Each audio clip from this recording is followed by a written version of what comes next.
नमस्कार साथियों, मैं संदीप आपके अपने YouTube चैनल संकल्प विद संदीप में पुनः स्वागत करता हूं।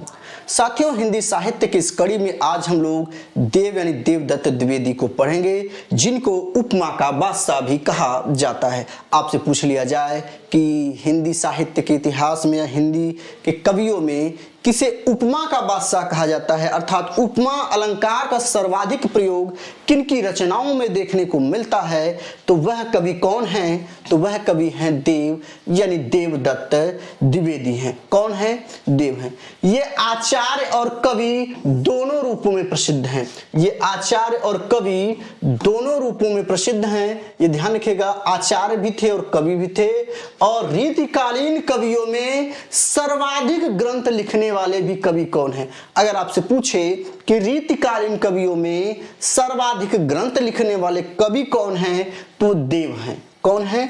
देव हैं। इन्हें उपमा का बादशाह कहा जाता है। उपमा का बादशाह कहने का तात्पर्य है कि इनकी रचनाओं में उपमा अलंकार की अधिकता पाई जाती है।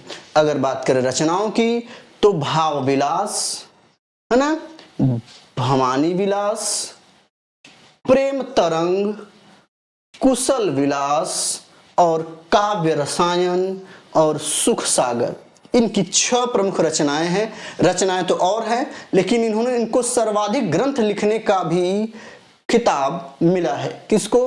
देव को। देव को मिला है। देव की 2-3 रचनाएं बड़ी प्रसिद्ध जो पूछ ली जाती हैं, उसमें है आपका भाव विलास और भवानी विलास, है ना, कुशल विलास, प्रेम तरंग, है ना, काव्य रसायन। ठीक। सुख सागर में थोड़े से आप कंफ्यूज जरूर होंगे कि सुख सागर तो और है, तो सुख सागर मुंशी सदासुख लाल जी का भी है, वो अलग बात है, लेकिन ये देव ने भी इस पे लिखा है। ये उपमा के बादशाह हैं। ये कवि और आचार्य दोनों रूपों में प्रसिद्ध हैं और रीतिकालीन कवियों में सर्वाधिक रचना करने के लिए भी यह जाने जाते हैं। तो दोस्तों, हिंदी साहित्य का यह सीरीज आपको कैसा लगा कमेंट के माध्यम से जरूर बताएं, अपने सुझाव हमें जरूर दें। ठीक है दोस्तों, मिलते हैं फिर। जय हिंद।